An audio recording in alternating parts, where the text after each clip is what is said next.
presidente Lula se reuniu hoje com empresários da Arábia Saudita no segundo dia de viagem pelo Oriente Médio.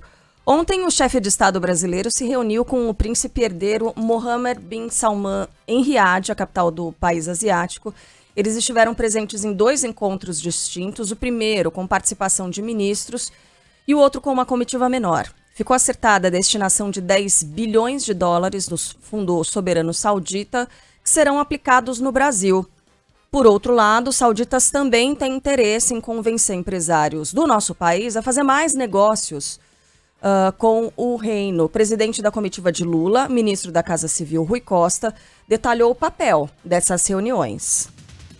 Eles têm um interesse em aumentar a presença brasileira aqui na Arábia, inclusive, com a vinda de empresas nacionais para produzir aqui, como também investir no Brasil. E agora vamos formalizar nessa viagem um grupo de trabalho que envolva ministros, tanto do governo brasileiro como sauditas, para materializar esses investimentos que vão desde a área de energia, passando pelas energias renováveis, a área da segurança alimentar, produção de alimentos, da infraestrutura, produção de proteína, de grãos, enfim.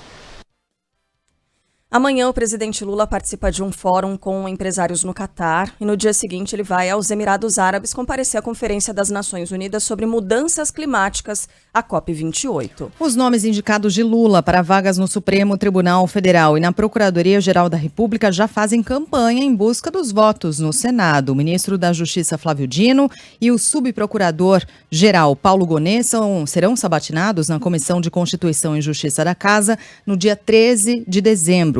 Quem acompanha a movimentação em Brasília é o João Pedro Melo. JP já está com a gente. Bom dia para você. O beijamão já começou, pelo jeito, né, JP?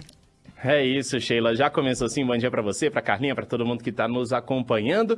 E essa campanha, ela vai durar praticamente até o dia da sabatina, porque precisam garantir aí a maioria, mesmo que simples, dos votos aí para aprovação na Comissão de Constituição e Justiça e também no plenário do Senado. Qual que é o grande ponto nesse momento? Os votos da oposição, porque eles são necessários sim para essa aprovação desses 2 nomes, e são nomes que são levados com uma certa vamos dizer assim, uma certa indisposição por parte da oposição, principalmente o nome de Flávio Dino, depois das falas que foram feitas ali ao longo dos ataques do dia 8 de janeiro, então tudo isso tem gerado alguns problemas para Flávio Dino dentro do parlamento. Bom, eles foram indicados pelo presidente Lula para uma vaga no Supremo Tribunal Federal e também para comandar a Procuradoria-Geral da República e devem ser sabatinados no próximo dia 13. Precisam depois de 41 votos de senadores no plenário da Casa para serem aprovados nos cargos. A gente tem primeiro rito na CCJ. Como é que é a CCJ?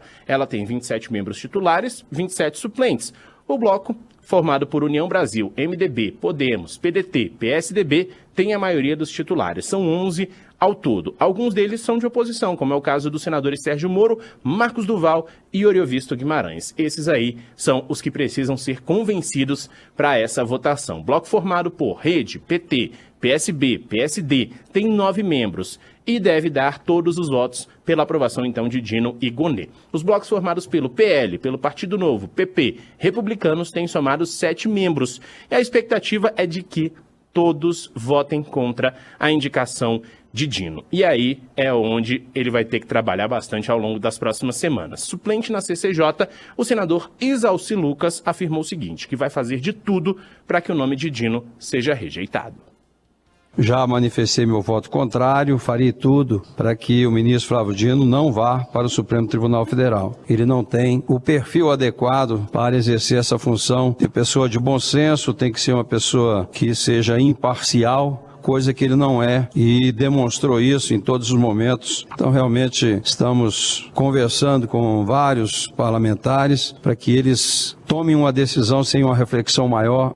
O senador Jorge Cajuru disse que membros da oposição pediram para que ele votasse contra a indicação de Dino, só que ele falou que não deve fazer isso porque isso seria injusto.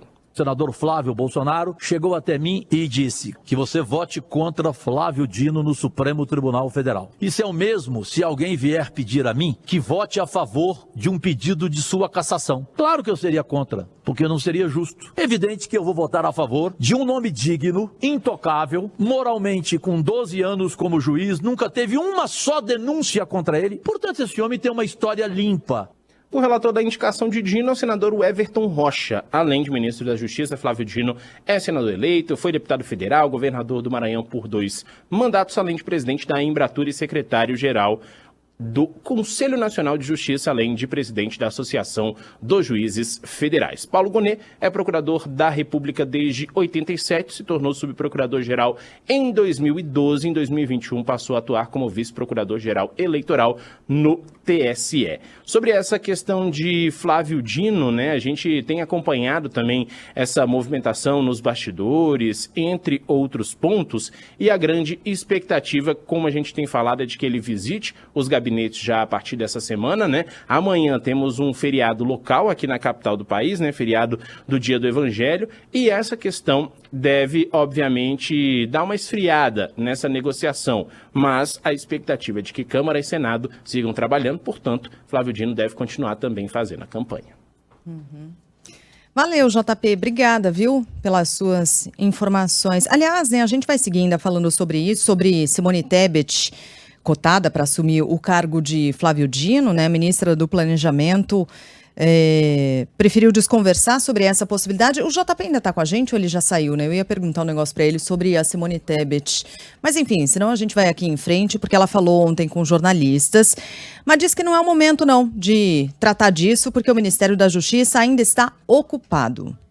Então, neste momento, não é hora de falar de ocupação de novos cargos, nem de nomeação, porque não há vacância do Ministério, né? Fui sondada, não fui convidada, estou no Ministério do Planejamento e Orçamento, vocês sabem disso, a convite do presidente Lula, como ele mesmo disse, da cota pessoal dele. Estamos procurando fazer o melhor possível diante do cenário que nós pegamos, da questão das finanças e do orçamento no Brasil. É isso, né?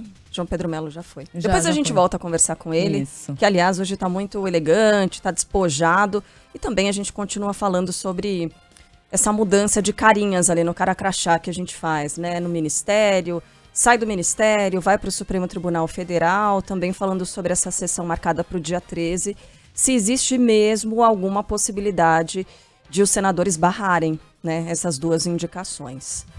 Bem, parlamentares divulgam um manifesto contra o veto do projeto que prorroga a desoneração da folha de pagamento dos setores que mais empregam. O documento é assinado por 14 frentes de deputados, senadores ligados a setores de comércio e também serviços. O veto do presidente Lula ao projeto afeta mais de 9 milhões de empregados com carteira assinada em todo o país. O benefício, que define alíquotas de 1 a 4,5% sobre a receita bruta das empresas, tem prazo de validade até o fim do ano. Líder do União Brasil no Senado, Efraim Filho, garante ter maioria para derrubar essa decisão do governo. Nosso maior desafio é pautar a matéria. Sendo pautada até o final do ano, nós temos os votos para ser derrubado. Presidente da Frente Parlamentar do Empreendedorismo, deputado federal João Passarinho, do PL do Pará, também cobra agilidade na derrubada do veto. O governo já procurou vocês? Não. O governo já abriu uma conversa? Não. O governo apenas anunciou que vai mandar uma proposta. Lembrando a vocês que nós temos uma data do dia 31 de dezembro. Esse é Joaquim Passarinho. Obrigada, viu, o Thiago Muniz, dando, como diz a Sheila, né, deu um pio aqui para fazer a correção. Presidente do Senado, Rodrigo Pacheco, prevê que o veto seja colocado na pauta de votação do Congresso até a semana que vem. E olha, o governo federal estuda implantar um programa de renegociação de dívidas para empresas. Informação dada pelo presidente em exercício, Geraldo Alckmin, durante a abertura de um fórum destinado às áreas de comércio e serviços, realizado ontem. A ideia seria desenvolver algo na linha do Desenrola Brasil, criado para atender pessoas físicas com renda bruta de até 2 salários mínimos e inscritas no Cade Único. Então, seria uma versão do Desenrola Brasil voltado para empresas. Alckmin também defendeu que o governo discuta um imposto de importação para compras internacionais de até $50. Já começou a tributação de ICMS E o próximo passo é imposto de importação, mesmo para os com menos de $50. As compras de até $50 são isentas da cobrança do imposto de importação desde agosto. Lembra que a gente teve toda essa discussão, a compra da brusinha e tal? Nossa, lembro. Pois é, então desde agosto, essas compras aqui, $50, estão isentas. A regra vale para empresas que aderiram voluntariamente ao programa Remessa Conforme. E, Sheila, agora a gente vai entrar naquele assunto que desperta paixões e muitos sentimentos negativos. A bancada do Partido Liberal na Câmara pede a cassação do deputado federal André Janones, do Avante de Minas Gerais, por suspeita da prática de rachadinha. Áudios atribuídos ao parlamentar, divulgados pelo site Metrópolis nos últimos dias, mostram a suposta cobrança de parte dos salários dos assessores. Um dos trechos da gravação, de 2019, diz que esse dinheiro seria utilizado para o pagamento de despesas da campanha para a Prefeitura de Ituiutaba.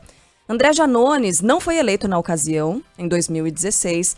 Ele teria dito que, na prática, que essa prática não é errada e que seria justo que os assessores o ajudassem na reconstrução do patrimônio. É um áudio muito explícito do que a gente já tem nome para chamar, que muitas vezes ameniza o que é isso aqui, que é a rachadinha. Que é a rachadinha. Acompanha aqui no áudio que foi divulgado recentemente. Não me corromper significa não ceder à corrupção. Por exemplo, tem algumas pessoas aqui que eu ainda vou conversar em particular depois, que vão receber um pouco de salário a mais e elas vão me ajudar a pagar as contas que ficou da minha campanha de prefeito, porque eu perdi R$675 mil na campanha. Elas vão ganhar mais para isso. Isso é devolver salário, você está chamando de outro nome. Não é porque eu devolver salário, você manda na minha conta, eu faço o que eu quiser. Isso são simplesmente algumas pessoas que eu confio e que participaram comigo em 2016, que eu acho que elas entendem que realmente o meu patrimônio foi todo dilapidado. Eu perdi uma casa de 380 mil, um carro, uma poupança de 200 mil e uma previdência de 70, e eu acho justo que essas pessoas também hoje participem comigo da reconstrução disso. Desculpa, isso é muito claro o que acontece. Muito. Não é chamar por outro nome, não. Isso é prática de rachadinha, sim. Uma outra gravação, também divulgada pelo mesmo portal, mostrou que o deputado queria também fazer uma vaquinha com os assessores do gabinete. O objetivo será juntar pelo menos R$200 mil, ou seria, juntar, que seriam usados na campanha eleitoral de 2020. Os recursos seriam destinados para a candidatura de Leandra Guedes, aliada do parlamentar que concorreu e foi eleita a prefeita de Ituiutaba. O deputado André Janones teria dito que o procedimento é legal. O que é a minha sugestão? E aí nós vamos decidir o valor entre nós, tá? Inclusive eu, isso é todos. E isso é legal, gente. Às vezes você confunde isso com aquilo que a gente vê na televisão, devolver salário. Devolver salário é você ficar lá na sua casa dormindo e me dar seu cartão. Todo mês eu vou lá e saco e deixo só um salário lá para você. Isso é devolver salário.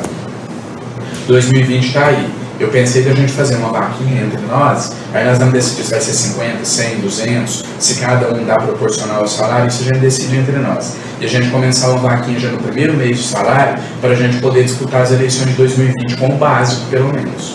Se cada um der R$200 na minha conta, vai ter mais ou menos R$200 mil para a gente gastar nessa campanha.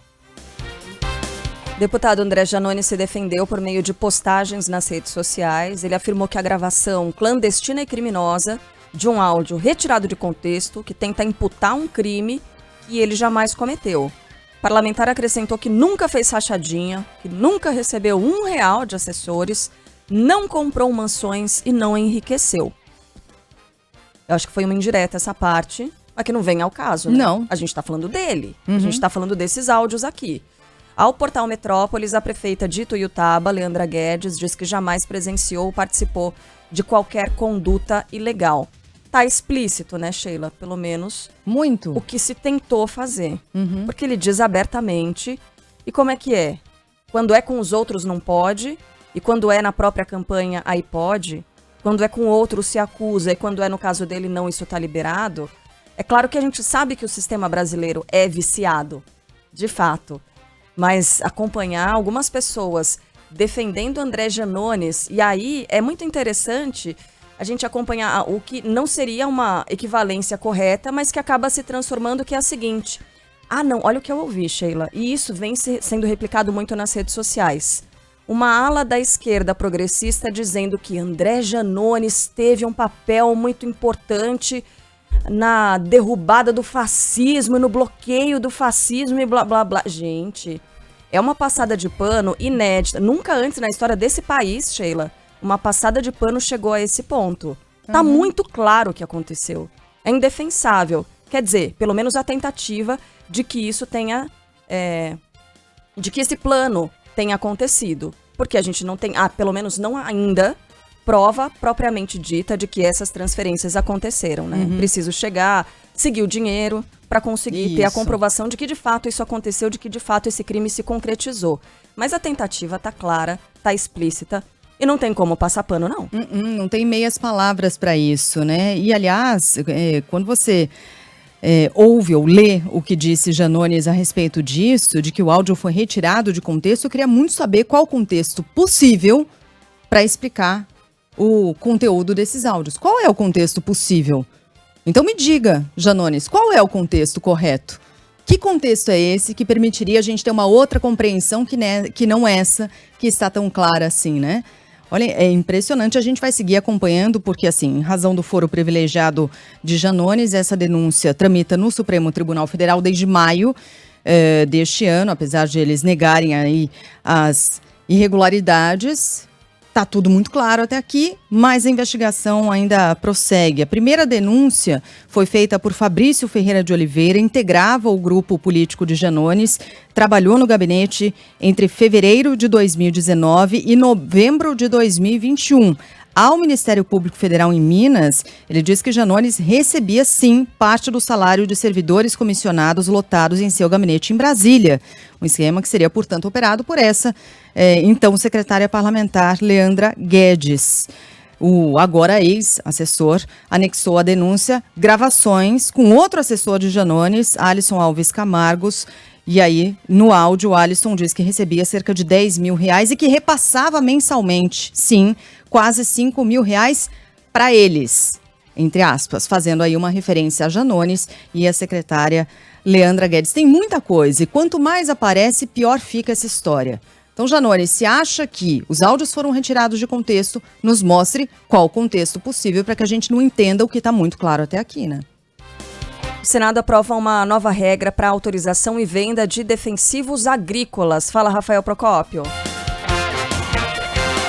Depende apenas da sanção do presidente Lula o projeto que modifica as regras de aprovação e comercialização de defensivos agrícolas. O projeto de lei com as mudanças foi aprovado pelo Senado Federal nesta terça-feira. Em resumo, o texto trata de pesquisas na área dos defensivos agrícolas, altera a classificação dos itens, deixando os efeitos de forma explícita e fixa prazos para obtenção de registros dos produtos, assim como licenças temporárias para os itens que ainda não têm registro. Durante a votação do projeto de lei, a senadora Soraya Tronic elogiou o trabalho do relator, senador Fabiano Contarato, e afirmou que a medida vai impactar no combate ao tráfico desses produtos, assim como auxiliar na economia e na saúde dos brasileiros. Eles são um verdadeiro problema para o descarte. Então a nossa Polícia Rodoviária Federal, a Receita Federal não sabem o que fazer. Então tudo isso é muito importante, aprimorar, desburocratizar, tudo isso que o PL relatado por Vossa Excelência e que é de relevância para o nosso país, não é para o agronegócio não, é para a saúde do povo brasileiro e também para as nossas contas. O Tribunal Regional do Trabalho da 12ª Região em Santa Catarina decide afastar a juíza substituta Kismara Brustolin da vara de Xanxerê, no interior do estado. A magistrada, não sei se todo mundo pôde acompanhar esse áudio, esse vídeo, a gente vai exibir aqui. A magistrada grita com uma testemunha durante uma audiência realizada por videoconferência no dia 14 de novembro. Mas que veio a público agora. Ela alerta o homem de que ele deveria se referir a ela como excelência, mas não é só isso, não é só excelência. O depoente, chamado de Leandro, se mostra confuso, pede desculpa, até pergunta se era obrigado a dizer aquilo mesmo. Vamos ouvir um trecho do que diz essa juíza. O senhor tem que responder assim, o que a senhora deseja, excelência?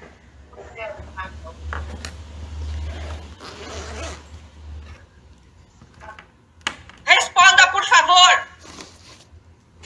Oi, eu não entendi.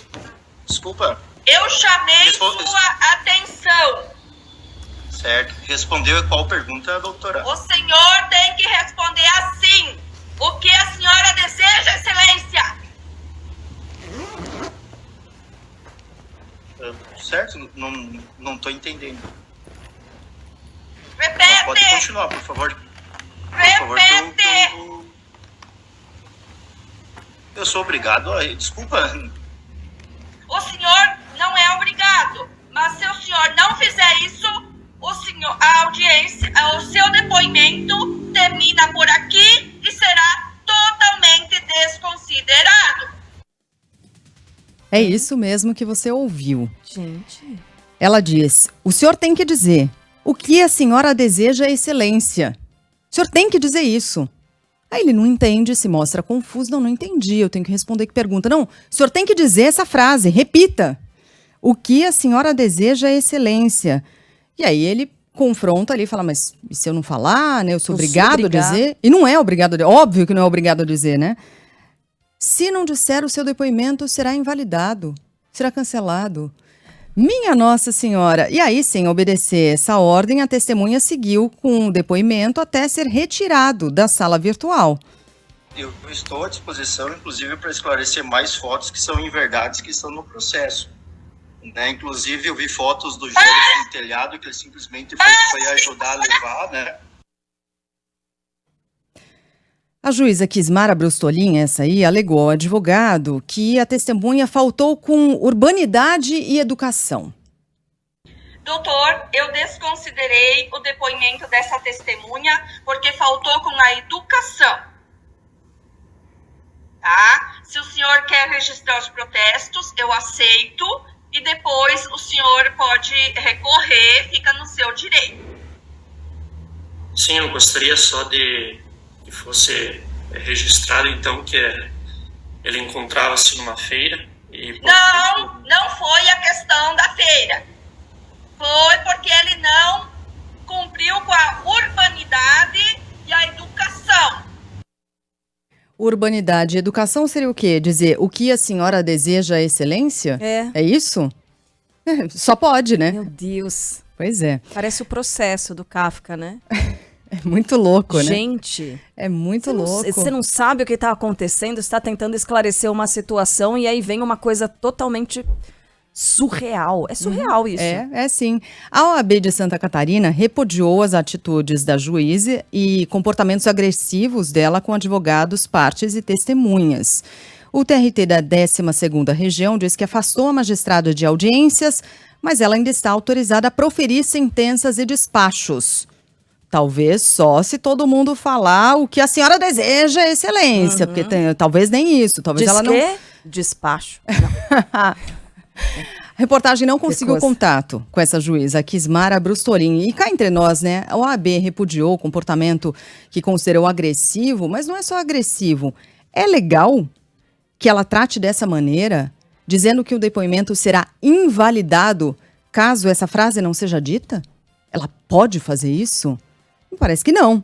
Invalidar um depoimento porque uma testemunha não falou o que a senhora deseja, excelência.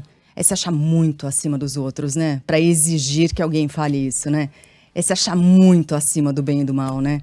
É se achar, assim, alguém acima de todos nós, né? Olhando a sociedade de cima, né? Eu quero ser tratada desse. Só pode.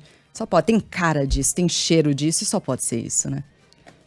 Pois é, a gente vai para o Rio de Janeiro agora para falar sobre uma outra situação surreal, porque a polícia vai investigar a morte de um agente sergipano da Força Nacional de Segurança que estava em missão no Rio.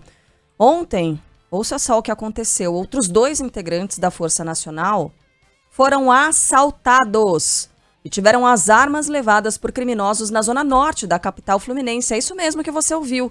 Um assassinado e outros 2 integrantes da Força Nacional de Segurança Pública assaltados no Rio de Janeiro. Fala, Pedro Dobal.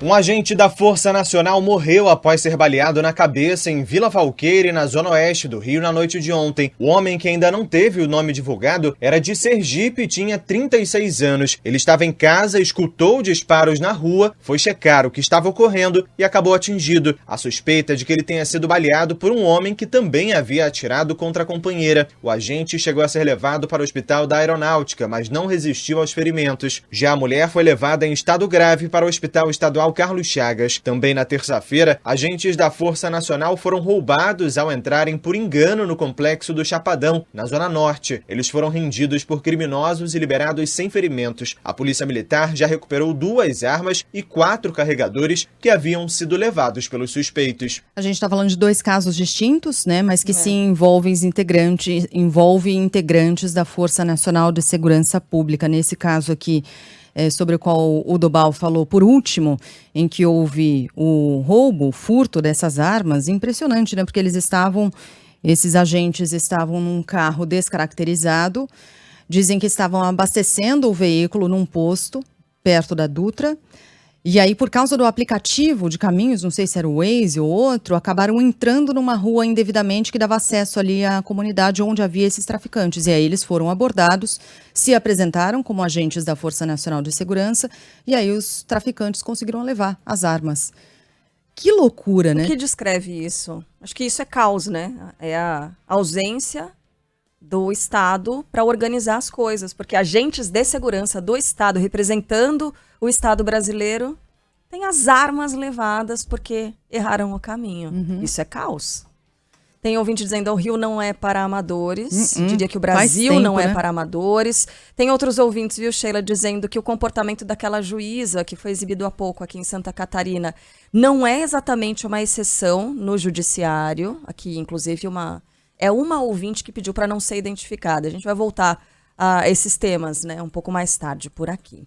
Agora, de Minas Gerais, o motorista que pode ter causado o acidente que matou 6 pessoas em uma das principais rodovias dá a versão dele para o caso, e a gente tem informação chegando direto de Belo Horizonte com Tayane Ribeiro. O motorista que teria causado o acidente que resultou em 6 mortos na rodovia Fernão Dias, em Igarapé, na região metropolitana de Belo Horizonte, se apresenta à polícia. A defesa dele afirma que ele conduzia uma carreta com 27 toneladas de minério e não conseguiu parar o veículo a tempo de evitar a batida. O acidente envolveu 12 veículos, sendo 4 carretas e 8 carros. O inquérito será instaurado pela Polícia Civil para investigar o caso. Um dos principais jornais da Espanha afirma que o cozinheiro espanhol assassinado em Porto Seguro teria deixado o país europeu foragido da justiça. Quem tem os detalhes é o Diego Barreto. A imprensa de Madrid diz que o chefe espanhol morto no sul da Bahia estava foragido do país natal após ser condenado a mais de 6 anos de prisão. De acordo com o jornal El Mundo, Davi Pegrina Capó havia desviado 200 mil euros de um restaurante na região de Palma. Ele teria cumprido parte da pena após ser julgado em 2012, mas foi declarado desaparecido pela Justiça da Espanha e os mandados teriam expirado. O chefe foi encontrado morto na sexta-feira em Porto Seguro, onde funcionava o restaurante que ele administrava em uma área às margens do rio Buranhém. A esposa do cozinheiro, a brasileira Érica Santos, também morreu na ação. Os suspeitos ainda não foram identificados. Cidades costeiras do Brasil e do mundo poderão ter partes do território submersas até o ano de 2050 por causa da elevação das temperaturas.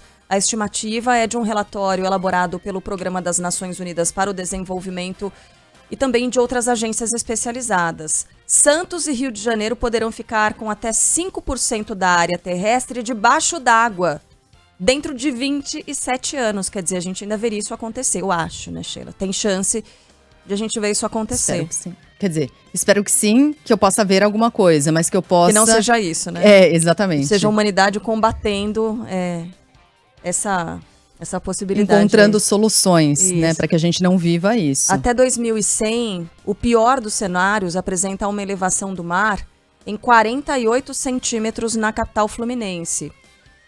Em São Luís e Fortaleza, a subida do nível das águas poderia passar de 0,5 metro até o fim do século. A América Latina e o Caribe, além do Pacífico, são as regiões do mundo que mais sofrem com o aumento do nível das águas marítimas nos próximos anos.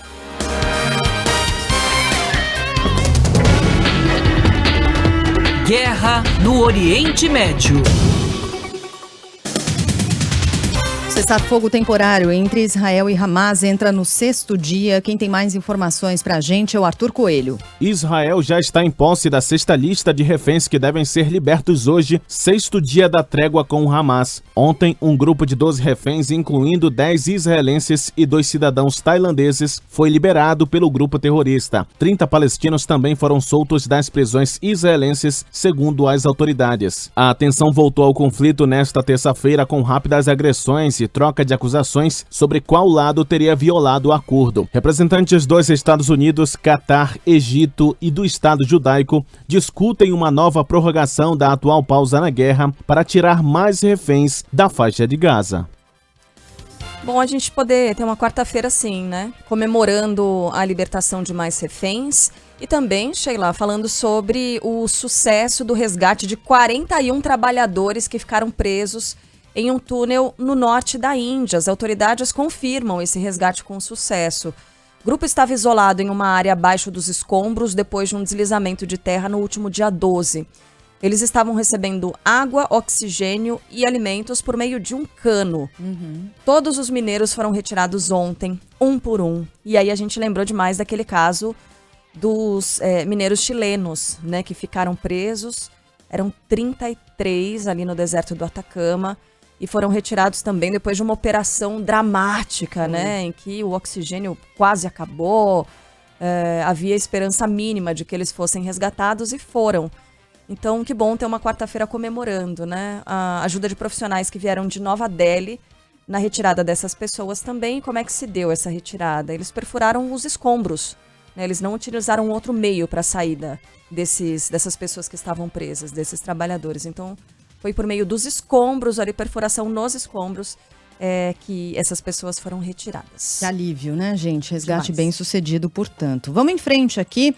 Tem informação do André Coutinho, que está acompanhando, entre ontem e hoje, o principal evento de gestão e inovação da América Latina, que reúne mais de 160 palestrantes, 80 horas de muito conteúdo. A Band News FM é parceira neste evento. Acompanha em São Paulo, é a feira HSM+. Fala aí, Coutinho.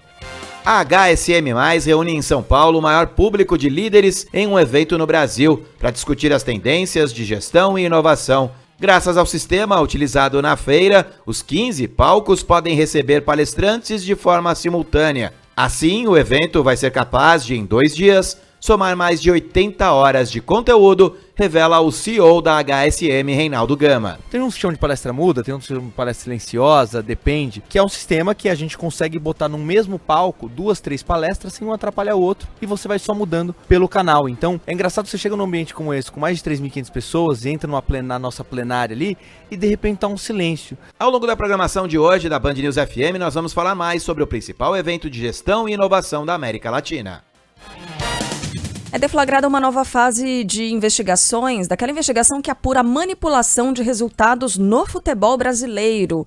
É desse ano? Não exatamente, mas a Rosane Kotoski tem mais informações. Os promotores do Ministério Público de Goiás cumpriram 10 mandados de busca e apreensão em 8 municípios de 5 estados pelos crimes de lavagem ou ocultação de bens, direitos e valores na terceira fase da Operação Penalidade Máxima, que investiga a manipulação de resultados de jogos de futebol por meio de apostas em campeonatos da Série A, Série B, Goianão e nesta fase da operação no Campeonato Paraibano em 2022. Desde a primeira fase da operação em fevereiro deste ano, 32 pessoas foram acusadas de crimes de integrar organização criminosa e corrupção em âmbito desportivo.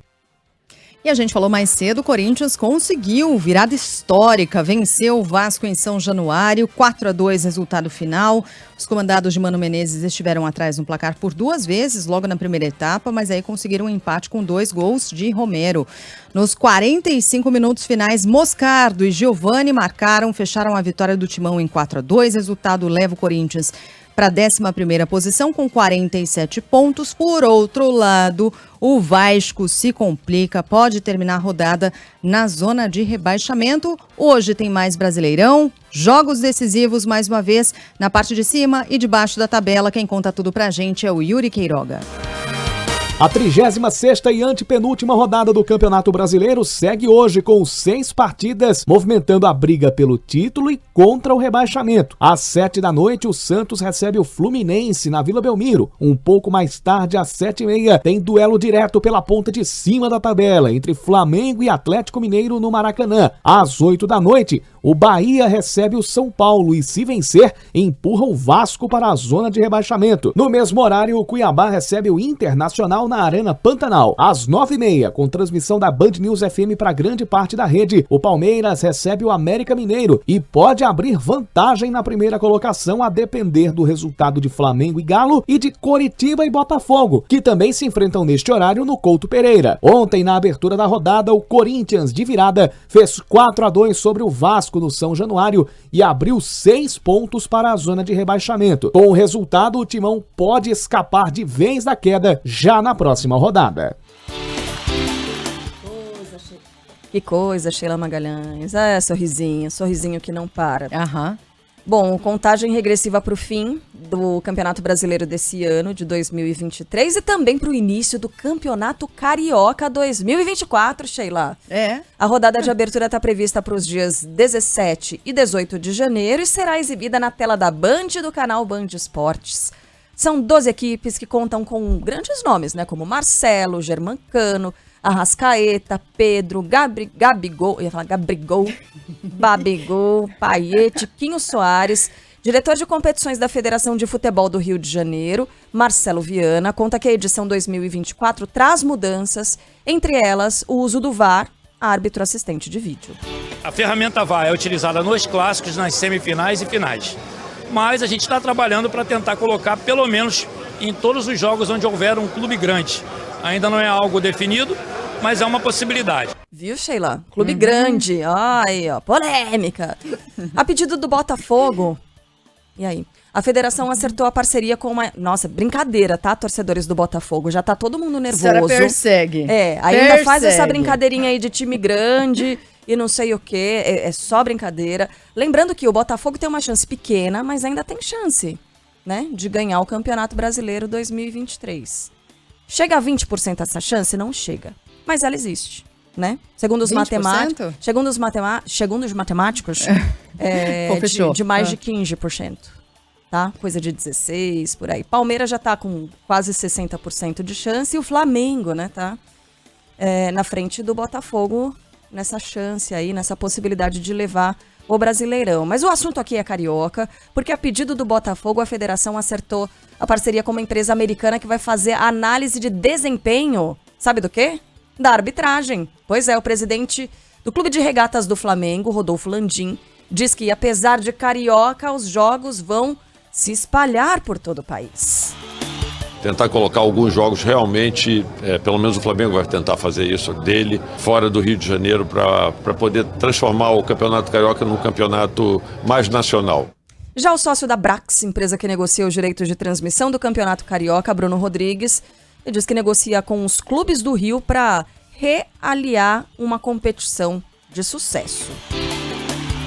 Eu acho que no caso é realizar, mas faltou um Z aqui na frase, né? Não é? Existe essa palavra. Nossa, de repente, eles estão muito divididos, então você vai aliar novamente. Entendeu? Faltou um Z. É isso, é realizar uma competição de sucesso. Fala aí, Bruno Rodrigues. O Botafogo celebrou um contrato conosco, com a Federação do Rio, com os demais clubes. Estamos na expectativa de chegar a um acordo com o Vasco também. Ainda existem algumas situações sendo debatidas. Mas no final, quem ganha é o futebol do Rio, né? O Botafogo, um gigante que está aí na iminência de disputar o título até a última rodada. Eu tenho certeza que vai abrilhantar ainda mais a competição e brilhar na tela da Band.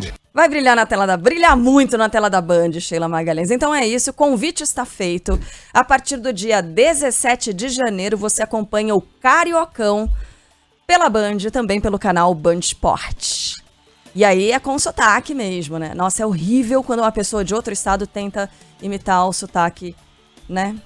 Tipo, sim, carioca imitando sotaque de paulistano, meu. Nunca isso é funciona, muito nosso. né? E paulistano imitando sotaque de carioca também não dá certo, não. Nunca funciona. Pra mim equivale aos que me desculpem os colegas, né? Mas todas aquelas reportagens em que a gente tenta mostrar conhecimento sobre a área, sabe? Rio 40 graus, essa é a cidade, nananã, sabe? A terra da garoa, São Paulo, nananã. É com muito dendê e pimenta, sabe? Esse tipo de referência imediata, pra mim equivale, assim, Vamos chamar agora o nosso pãozinho de queijo da Band News FM. O trem tá chegando. O trenzinho tá chegando aqui, esse come quer.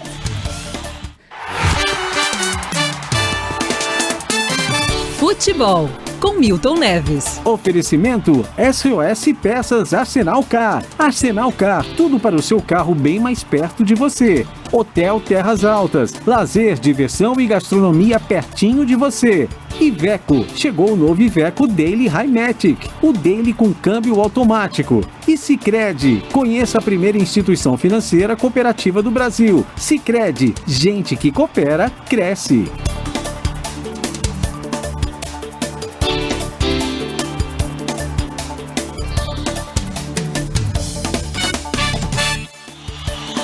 E ontem, Corinthians foi heróico, nossa, ganhou de virada do Vasco lá no Rio de Janeiro, em São Januário. Parabéns ao Corinthians. E ao Romero, hein? Romero fez o primeiro gol, esse rapaz que lá atrás foi um bom jogador do Corinthians, estava só cumprindo tabela ultimamente, mas ontem ele foi fundamental. E no mais, então vamos aqui confirmar os jogos que vão acontecer hoje. 19h, Santos e Fluminense. O grande favorito nesse jogo é o empate, mas nós vamos ganhar de 1-0. Haja o que a Jar netamente falando. E às 7h30 temos Flamengo e Atlético Mineiro. Esse jogo não precisa nem ter, viu, gente? Vai ser 1-1, resultado ruim pro Flamengo. E às 8h, o Bahia recebe o São Paulo. Olha aí, Rogério Ceni contra o São Paulo, que ele tanto ama, hein? 1-1, resultado ruim pros dois. Um grande abraço e até amanhã.